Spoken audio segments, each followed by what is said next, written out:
Bismillahirrahmanirrahim. Assalamualaikum warahmatullahi wabarakatuh. Alhamdulillahirabbil alamin wassalatu wassalamu ala asyrafil anbiya'i wal mursalin sayyidina wa maulana Muhammadin wa ala alihi wa ashabihi ajma'in. Allahumma 'allimna ma yanfa'una wanfa'na bima 'allamtana wa zidna ilma. Allahumma arinal haqqa haqqan warzuqna ittiba'ah wa arinal batila batila warzuqna ijtinabah. Alhamdulillah, segala puji hanya bagi Allah Subhanahu wa taala. Salawat dan salam semoga senantiasa tercurah limpahkan kepada uswah kita baginda Nabi Muhammad sallallahu alaihi wasallam. Insyaallah di pertemuan kali ini kita akan membahas di pasal yang ketiga, karena di pasal-pasal sebelumnya kita sudah membahas tentang apa saja, insting atau naluri ya, fitrah. Kemudian di kesempatan kali ini kita akan mulai masuk ke pembahasan tentang al-qalb. Al-qalb. Ya. Di pembahasan tentang qalb ini tidak terlepas dari pembahasan al-ihsas wasyu'ur. Ini agak sulit diterjemahkan ke bahasa Indonesia karena ihsas itu rasa, kemudian syu'ur itu perasaan. Ini bedanya apa antara ihsas dan asy'ur? Kalau al-ihsas itu lebih kepada persepsi ya. Persepsi yang diterima dari reseptor. Misalkan kita punya 5 panca indera. Kemudian yang ditangkap oleh 5 panca indera itulah yang menghasilkan al-ihsas. Kemudian ada asy'ur. Asy'ur itu lebih kepada yang lebih inner lagi, dalam. Misalkan begini, kalau kita dicubit itu kita merasakan sakit, itu ihsas. Iya, ihsas. Adapun syu'ur, kalau kita dikecewakan orang, ya rasanya apa itu? Ya itu. Ya, bisa dibedakan ya antara al-ihsas dan asy'ur. Iya, lebih kepada. Iya. Jadi yang satu itu konkret, ininya yang satu abstrak. Begitu pula dengan al-ladzah wal alam. Ya. Kenikmatan, kelezatan. Kelezatan itu ada yang sifatnya apa? Ihsas. Iya, ihsas ya, rasa. Ada yang sifatnya perasaan, nikmat. Ya. Kemudian ada al-alam. Al-alam itu rasa sakit. Ini juga sama. Kita tersakiti itu bisa yang dari fisik dan non fisik.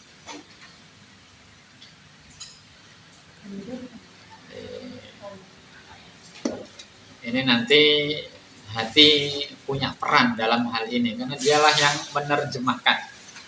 Misalkan begini, kalau ada sebuah makanan ya, kita rasakan. Itu yang namanya lidah kan harusnya sama semua kan, rasanya begini.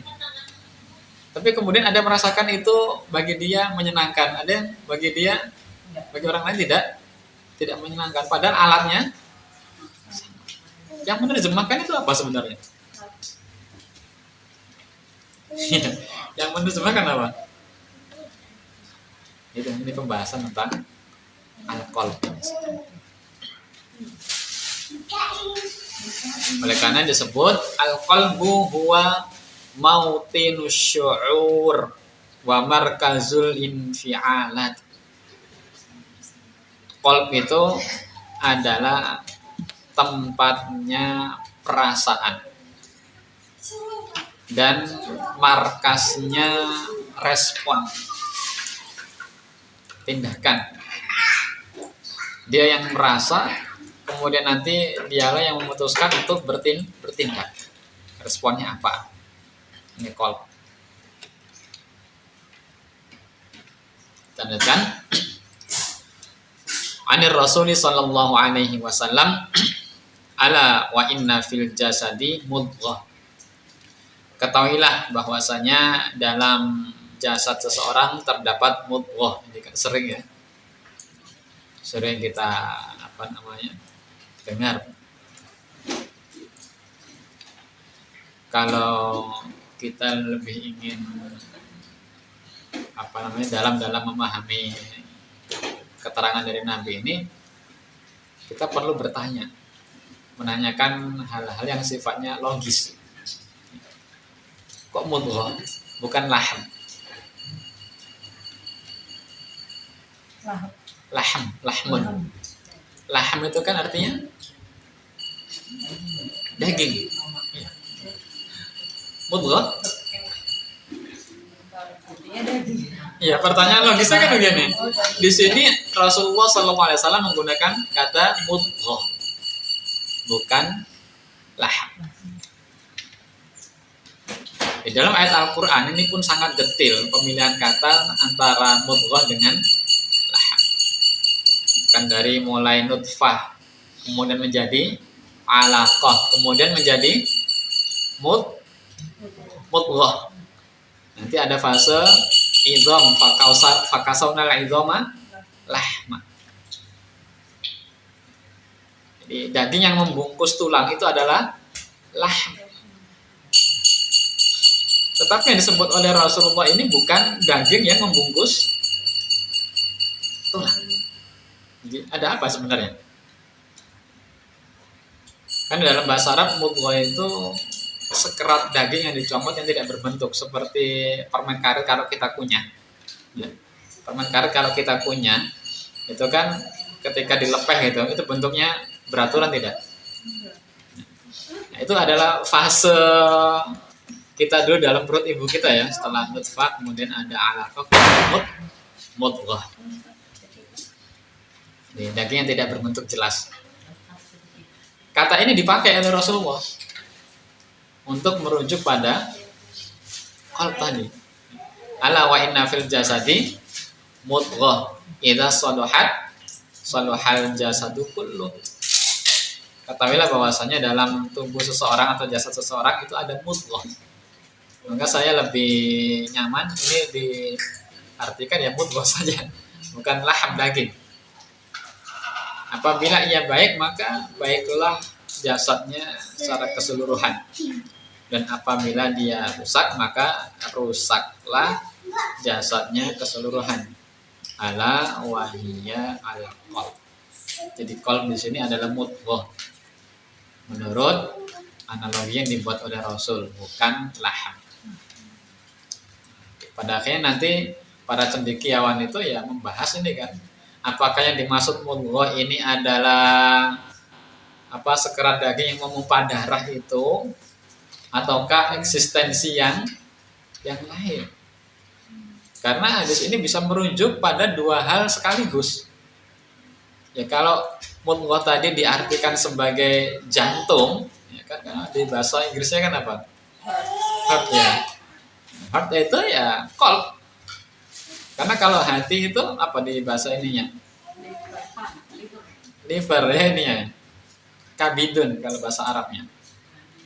Yang bertugas untuk menyaring menghasilkan kalau tugasnya liver apa? Benar kan? Nyaring racun ya. Ya. Itu kabidun bukan qalb. Kalau qalb itu di bahasa Indonesia kan sebenarnya adalah jantung.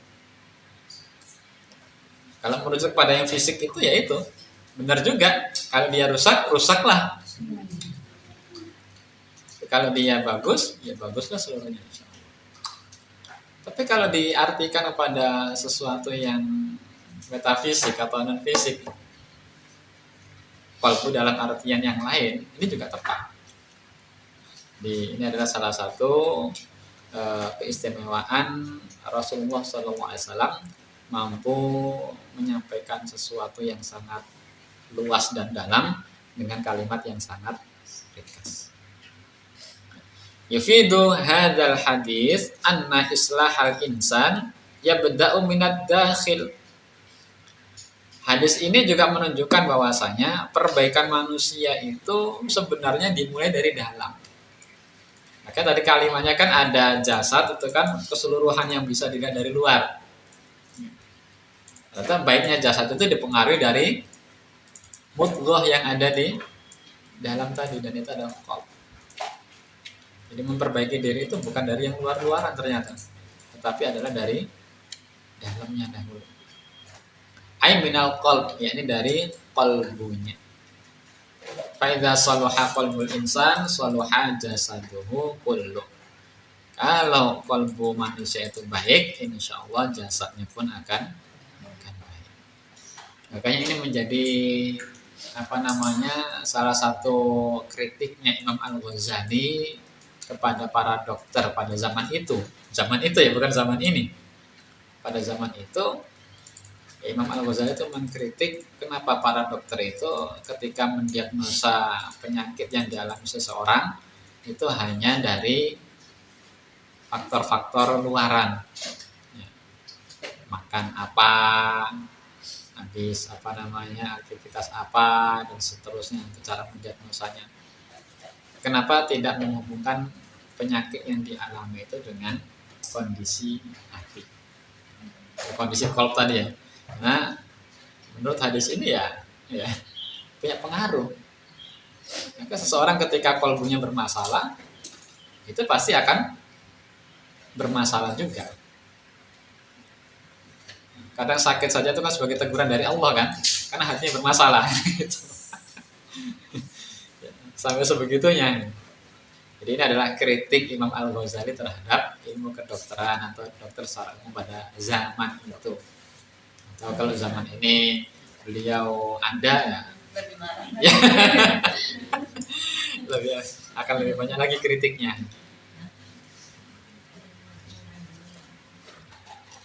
Ada minan nahiyah an-nafsiyah. Ini dari sisi psikologis tadi ya, pembahasan bahwasanya hati itu yang dimaksud qalb di sini adalah dalam artian hati yang nafsiyah, psikis.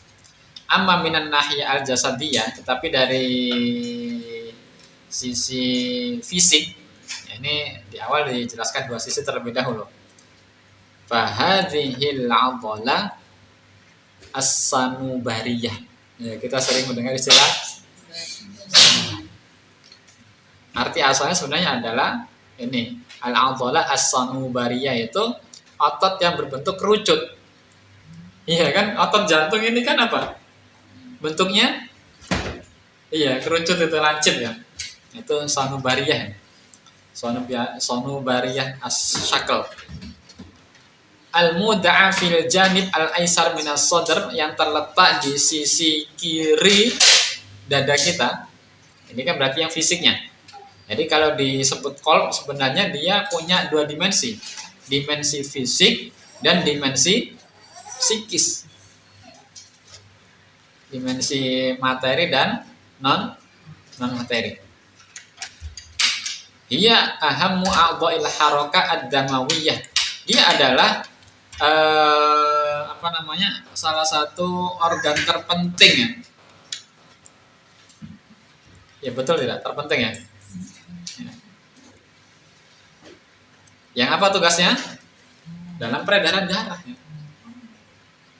Allati jara tashrihuha wa ma'rifatu daqaiqi tarkibiha al-fisiologi illam yakun bi akmalihi fa fi mu'dhamihi kama yathbutu tib al-hadis. Jadi ini keterangannya sebagaimana yang sudah diketahui menurut penelitian dan ilmu kedokteran. Ini penting sekali perannya. Berarti kalau hadis itu kita kembalikan kepada makna qalb yang fisik, itu juga tepat. Karena perannya sangat vital dalam menunjang kehidupan manusia.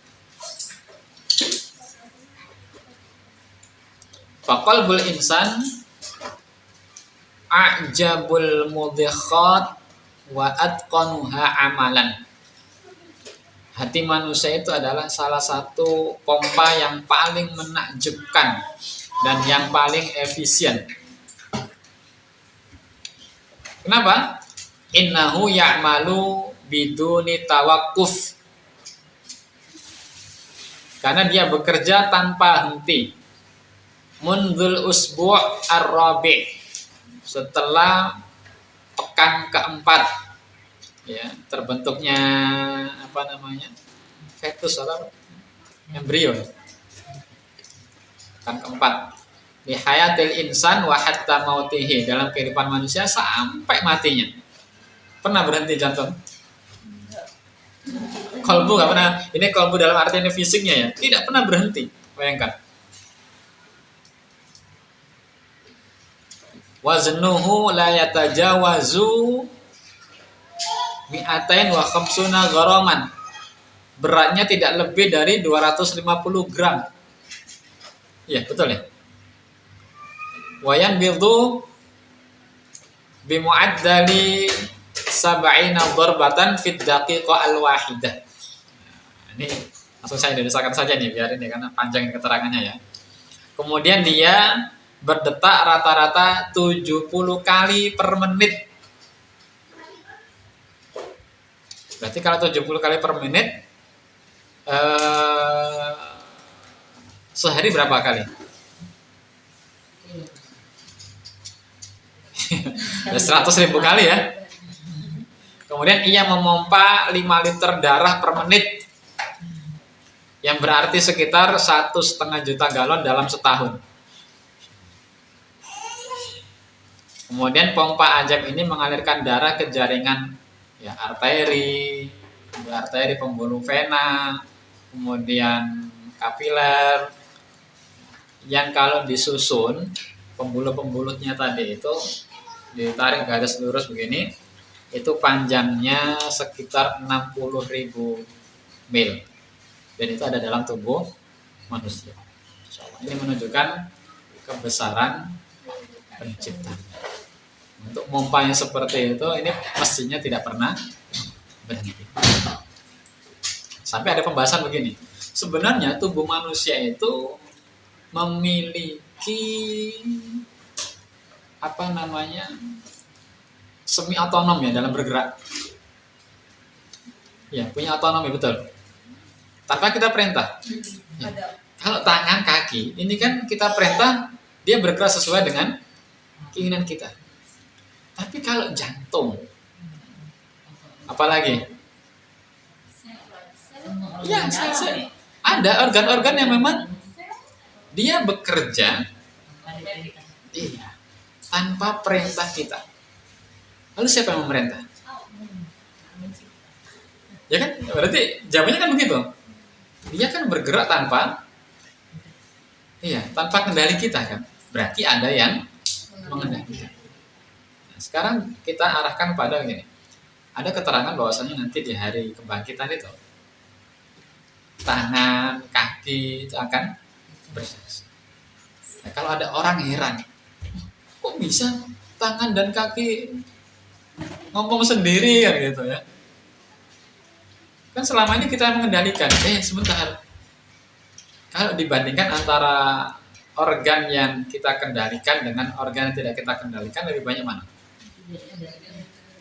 Terus itu bekerja tidak? Kita bekerja kan? Tanpa kita sadari bahkan. Ditanya siapa yang membuatnya bekerja? Kenapa yang membuatnya bekerja tidak mampu untuk menjadikan organ-organ yang tadinya dalam kendali kita kemudian di luar kendali kita? Iya, jadi paham ya? Berarti kenapa tangan dan itu yang menjadi saksi, karena itulah yang dikendalikan oleh kita gitu ya. Kalau yang lain ya sudah inilah. Kalau kayak nggak perlu pertanggungjawaban. kalau yang ini kan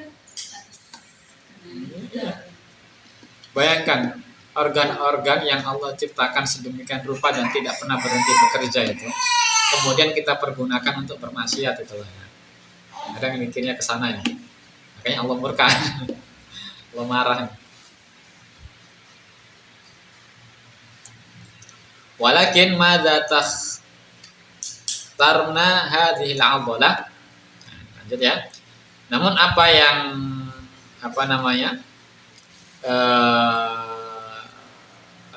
walakin madza takhtazna hadhil 'adhalah. Kurang titiknya tadi.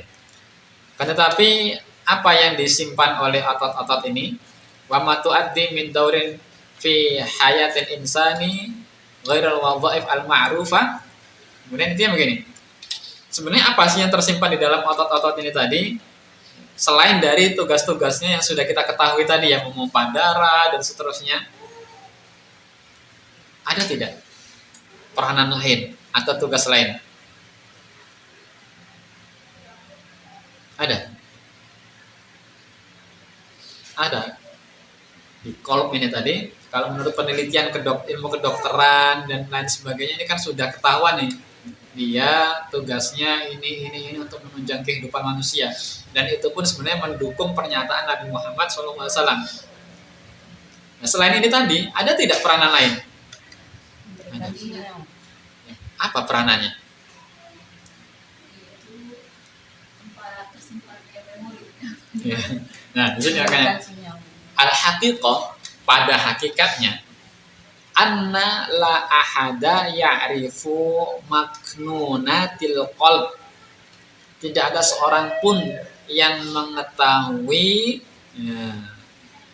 apa yang tersimpan di dalam qalb, fima ya'udu ila quwa an-nafs, yang berkaitan dengan kekuatan jiwa. Kalau tadi kita hanya menghubungkan antara qalb dengan jasad. Nah, sekarang kalau peranan qalb dengan nafas itu apa? Ya, orang tidak akan tahu karena ini sifatnya non fisik. Tapi kita harus meyakini keberadaannya. Sebagaimana kita mengakui keberadaan qalb yang sifatnya fisik. Walakin yumkinu an nastantija min nususil Qur'an al-Karim ba'dhan min wadhaifil qalb ghairul fiziologiyah. Tetapi kita bisa mengetahui nanti dari mana? Dari nas-nas Al-Qur'an, sebagian dari tugas-tugas atau peranan-peranan qalb dalam artian yang ghairul fiziologiyah, yang bukan fisiologinya, tapi yang non fisiknya. Dari mana? Ya hanya dari Al-Quran, dari nas Al-Quran dan hadis kita bisa tahu peranan qalb ini. Konsep inilah yang tidak dimiliki oleh non-muslim. Makanya ketika mereka mendefinisikan manusia, mendefinisikan mencoba untuk memahami perilaku manusia, karena mereka tidak punya konsep qalb, ya bingung. Padahal qalb tadi ini adalah pusatnya apa? Ya, pusat emosi, pusat perasaan. Bahkan dia adalah wahdahnya ilmu, pusatnya tindakan. Karena kalau orang mendefinisikan manusia dan memahami perilaku manusia tanpa memahami eksistensi qalb, ya pasti tidak akan komprehensif. Ya, sampai ada ini kan misalkan teori yang digaungkan oleh Freud misalkan dengan psikoanalisisnya, ketika orang punya masalah begini itu kan digali luka masa lalu ini dari ininya dan seterusnya, tidak punya konsep qalb. Jadi dipengaruhi oleh masa lalu, dipengaruhi oleh luka-luka yang terjadi sebelumnya. Kemudian dalam masalah pembelajaran, orang bisa dapatkan pengetahuan orang belajar itu dari mana sebenarnya. Ini kan juga muncul konsep-konsep kan. Ada yang dikenal dengan pengondisian klasik, kemudian ada yang pengondisian operan, pembelajaran observasional, pembelajaran wawasan dan seterusnya. Ya nggak nemu. Sebagainya benar, tapi banyak yang salah. Misalkan di teori pengondisian klasik itu kan, yang sering dibahas itu loh, yang Pavlov itu, Ivan Pavlov, dia mencoba untuk mencari tahu bagaimana sih sebenarnya manusia itu belajar. Akhirnya dia menggunakan anjing itu kan, yang diberikan respon terkondisi, stimulus terkondisi, dihubungkan dengan responnya bagaimana gitu kan. Setiap kali dibunyikan lonceng, setelah itu dia diberikan makan, ya kan. Terus begitu, akhirnya sampai apa? Ketika makanan itu sudah tidak ada, dibunyikan lonceng, itu air liurnya bercucuran. Karena dia menduga bahwasanya ya itu tadi, oh ini pengondisian telah nasi. Jadi ada stimulus, kemudian ada respon. Orang ini dia merespon ini karena ada stimulus. Ini teorinya Pavlov. Ternyata ini juga tidak tepat juga. Gitu. Kenapa? Karena dia menafikan adanya kognisi, pengetahuan. Manusia sebenarnya itu memang terpengaruh dengan hal yang seperti itu ya. Tetapi kadang kita itu bisa meneteskan air liur meskipun tidak ada apa? Tidak ada stimulus. Nggak ada aroma, tidak ada benda yang kita lihat, tapi kita bisa meneteskan air liur. Kenapa? Pikiran. Hanya murni dari kita membayangkan sesuatu. Nah, di situ patah sebenarnya teorinya. Ya, dan teori-teori yang lain lah ya, karena menafikan adanya qalb. Ya kita lanjut ya, ini terlalu jauh nanti. Wa qabla bayanin hadhihi al-wadhaif madza 'anil qalb fil lughah. Sebelum membahas tentang peranan-peranan qalb lebih jauh lagi, maka perlu kita bahas juga al-qalb itu kalau dari sisi bahasa itu apa maksudnya? Karena kan biasanya penamaan sesuatu itu sesuai dengan sifatnya. Kenapa disebut sebagai qalb? Di sini dikatakan yuqalu qalbu syai'i ay tasrifuhu wa sarfuhu min wajhin li akhar. Jadi kalau dikatakan qalbu syai'i itu artinya memindahkan atau menggeser atau membalik. Intinya adalah yang tadinya posisinya di sini kemudian berpindah atau bertukar, membalik. Itu makna dari qalb. Seperti kalau ini gelas, ya, kemudian dibalik begini, itu namanya di qalb. Ya. Atau dipindahkan posisinya tadi di depan, kemudian di belakang, yang belakang di depan. Itu qalb. Dari definisi ini apa yang kita dapatkan? Ini adalah salah satu karakter qalb, baik yang fisik ataupun yang non fisik. Qalb yang fisik itu memang dia tugasnya memompa darah bolak-balik kan, dari bilik kanan, bilik kiri, selambi kanan, selambi kiri, tapi nggak ada selambi Mekah. Itu kan bolak-balik dari arteri vena kan begitu terus bolak-balik.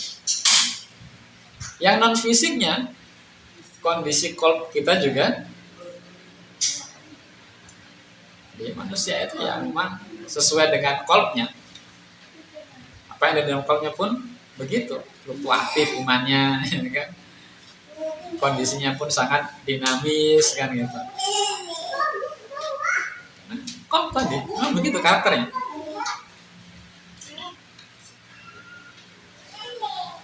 Makanya berinteraksi dengan manusia itu tidak sebagaimana berinteraksi dengan benda. Karena kalau benda itu ya memang pada umumnya ya lebih dominan stagnan. Tapi kalau manusia itu ya Allah, hari ini dia bahagia, nanti dia bisa bersedih. Akhirnya cara berinteraksi dengannya pun tidak bisa dengan satu bentuk atau satu cara gitu ya. Kalau interaksi dengan orang yang lagi sedih begini, kalau interaksi dengan orang yang lagi bahagia begini dan seterusnya. Sampai begitu.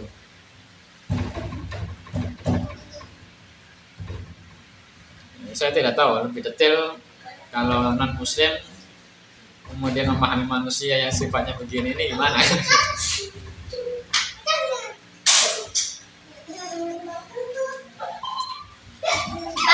sini juga disebut bahwasanya wal qalbu huwal fuad. Di Al-Qur'an itu ada kata qalb, ada juga kata fuad. Misalkan contoh di surat apa itu? Ketika Allah Subhanahu wa taala berfirman, "Innas sam'a wal basara wal fuad kullu ulaika kana anhu mas'ula." Sesungguhnya pendengaran, wal basar dan penglihatan, wal fuad. Fuad di sini merujuknya benar adalah eksistensi qalb yang non fisik tadi. Dia disebut juga sebagai fuad. Yang arti asalnya makna fuad itu adalah at-tafa'ud ay at-tawaqqud. Menghangatkan. Jadi kalau ada fa'atul lahma, ya, aku memfuatkan daging, artinya syawaituhu, aku memanggangnya. Ya, kenapa? Hati juga disebut sebagai fuad selain qalb tadi. Kalau qalb kan artinya bolak-balik tadi ya, pindah. Kalau fuad artinya dia ada kehangatan. Karena memang qalb kita itu menyimpan apa namanya ya, emosi-emosi yang kadang sifatnya panas. Karena dia pusatnya emosi. Emosi dalam artian ini lebih luas ya, bukan emosi yang marah ini. Emosi ini adalah apa ya? Apa emosi itu? Perasaan. Ya, Perasaan. susah bahasa Indonesia ya, lagi-lagi rasa aja itu. Emosi kan bukan berarti marah. Iya bukan? Oh, bahasa Indonesia negatif ya. Iya.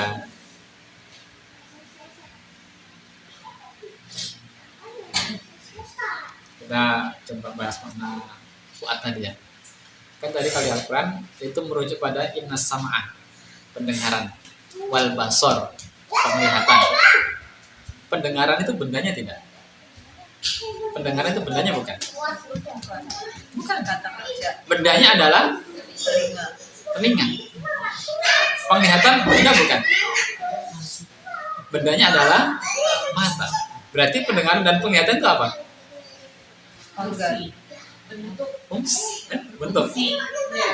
Penglihatan. Nah, kalau yang bentuk dan bendanya itu kan innal udzuna kan gitu kan, wal aina, sesungguhnya telinga dan mata kan begitu. Tetapi di sini Allah menggunakan innas sam'a wal basara, sesungguhnya pendengaran dan penglihatan. Wal fuad. Jadi fuad yang disebut di sini adalah fungsi.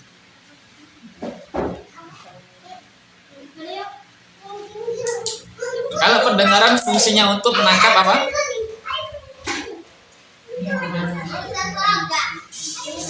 Suara. Penglihatan menangkap? Cahaya. Iya, cahaya penglihatan kan? Satu gelombang suara, satu adalah spektrum cahaya. Ini kan pantulan-pantulan sebenarnya. Fuad apa fungsinya?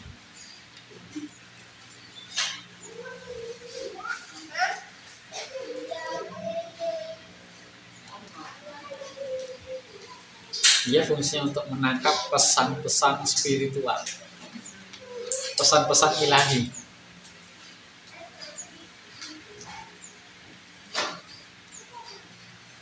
Dan semuanya ini nanti akan diminta pertanggungjawaban. Nah, makanya sesungguhnya pendengaran, penglihatan, dan fuad itu nanti akan dimintai pertanggungjawaban semuanya. Jadi kita ini sebenarnya punya indera yang lain di luar panca indera, di luar indera yang 5. Enggak kenal. Iya, betul. Itu tadi Quran surat apa? Coba. Surat apa itu? Kan di sini tidak ada, tadi saya tambahkan.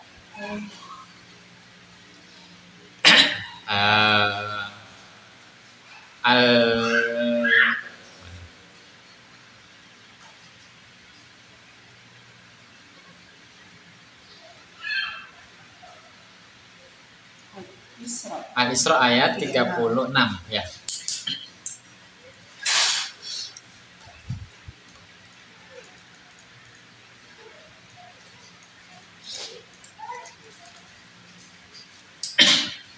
Nanti juga dengan bentuk yang lain ada afidah. Tadi kan fuad kan?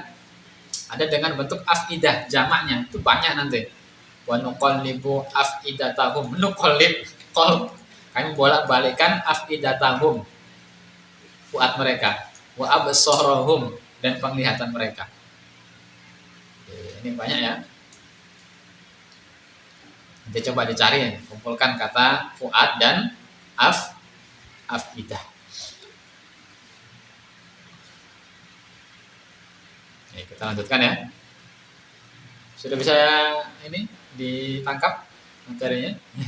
Ini kita punya indera. Ya, berarti kalau ya belum. Jadi ini asal kolb itu alatnya luar biasa ini, super ini. Ini indera super.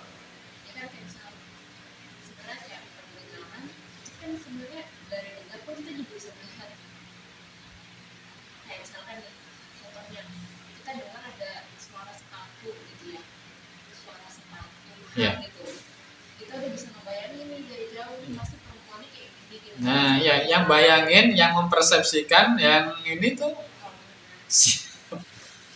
Jadi kolbnya itu yang merepresentasikan atau penglihatan gitu pusat istilahnya tuh ya. Pusat. seakan-akan tuh kita bisa ketika kita mendengar itu seakan-akan kita bisa melihat sosok wanita itu tuh seperti yang Iya.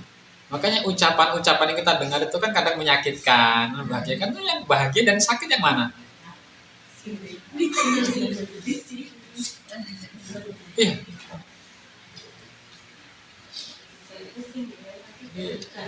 Jadi kolb kita itu selain dia itu penerima, dia juga penampung, dia juga pemutus, yang memutuskan maksudnya, jadi bukan otak yang mengolah, yang proses.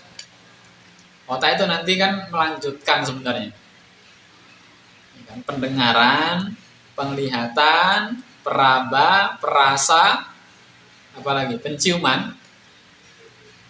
Itu kan benar sensor kan yang diterima oleh awalnya kan diterima oleh panca indera, dilanjutkan ke otak, kemudian nanti diterjemahkan kan ya, setelah diterjemahkan hasil terjemahannya itu sebenarnya diolahnya di kolb. Makanya nanti kadang informasinya sama itu ini nanti bisa berbeda-beda itunya. Kenapa? Kondisi kolbnya yang berbeda. Makanya al-fahmu, kefahaman itu juga sebenarnya adalah letaknya juga di akal, pemahaman itu di kolb semuanya.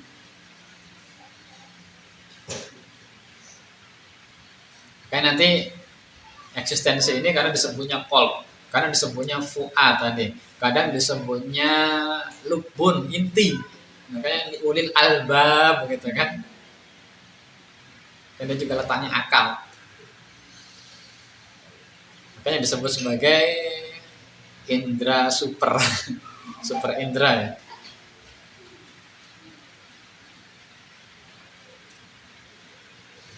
Wa amma fil Quran Al-Karim, sebenarnya banyak ya dalam Al-Quran Karim. Falafdul qalb indama yutlaqu yakni bihil aql. Biasanya kalau di secara mutlak ya, itu ya merujuk kepada akal karena salah satu fungsinya adalah di antaranya firman Allah di dalam Quran surah Qaf ayat ke-37. Inna fi dzalika ladzikra liman kana lahu qalb. Coba buka surat Qaf ayat 37.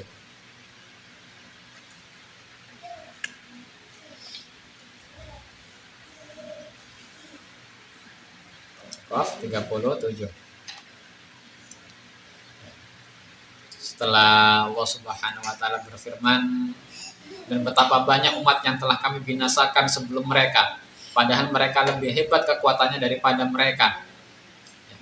Jadi kisah-kisah umat terdahulu itu bisa kita dapati dari mana?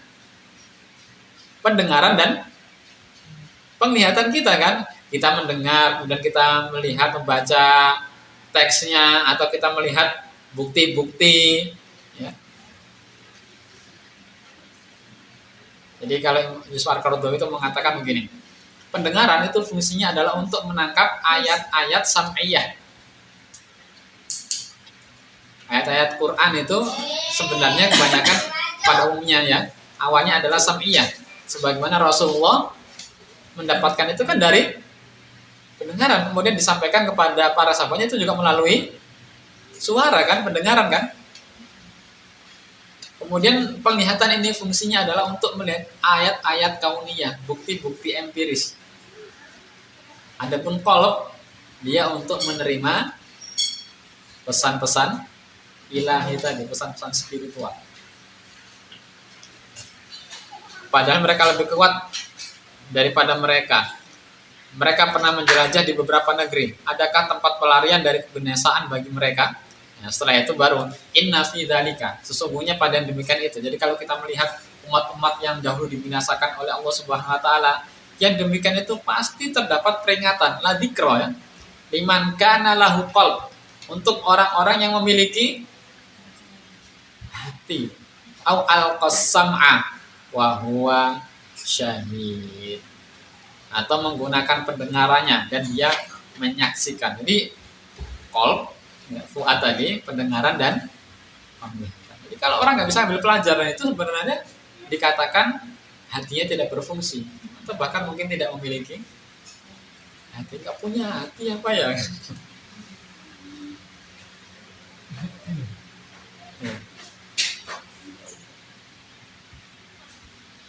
Nanti rasa takut, kemudian yang sejenisnya itu pusatnya di sini.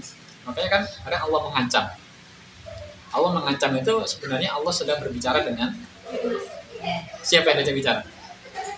Memangnya yang takut siapa? Yang takut itu mata tidak? Ini bukan kan?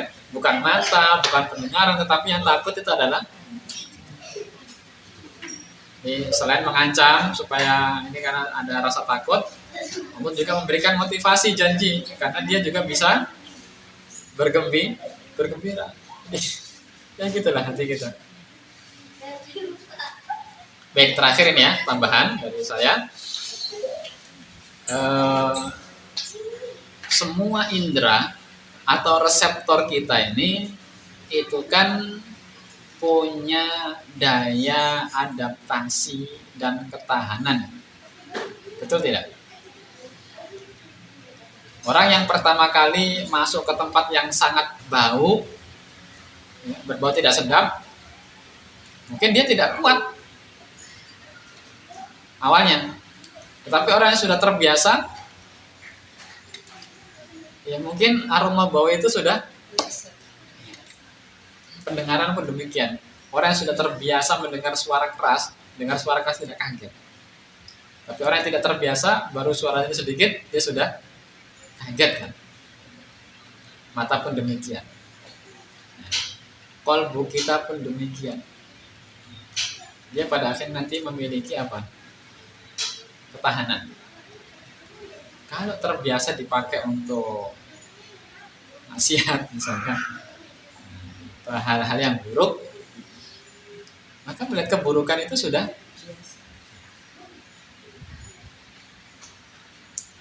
bisa dipahami ya. Mungkin kita bertanya-tanya begini, Bani Israel itu kan ya Allah, dia melihat laut terbelah, ya. Dia melihat Fir'aun ditenggelamkan oleh Allah. Dia sebelum juga melihat ya, azabnya Fir'aun itu kan darah di mana-mana, belalang di mana-mana, kodok di mana-mana. Maka dia melihat juga ada orang yang sudah mati kemudian dihidupkan kembali oleh Allah. Dia melihat ada orang yang mati kemudian karena pengen melihat Allah itu kan nantang itu kan disamber petir kemudian dihidupkan lagi. Dia melihat mana salwa dan seterusnya. Batu dipukul mengeluarkan 7 mata air.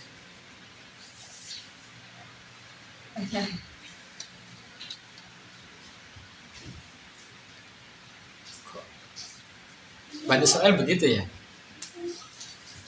bebalnya gitu. Padahal dia melihat banyak mukjizat. apa? Dia punya ketahanan, resistensi terhadap mukjizat. Keseringan lihat mukjizat. Jadi dia melihat ya sudah biasa. Dia terbiasa melihat pembangkangan, akhirnya ya sudah biasa. Dan itu tidak dikehendaki oleh Nabi Muhammad SAW. Makanya ketika orang kafir Quraisy itu melihat ini ya, nantang pengen apa? Ubah itu bukit-bukit gunung itu jadi emas. Tidak dituruti kan?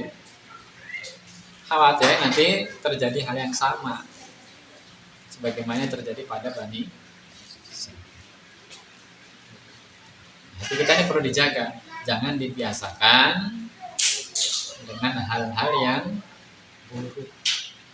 Nanti dia tidak lagi peka.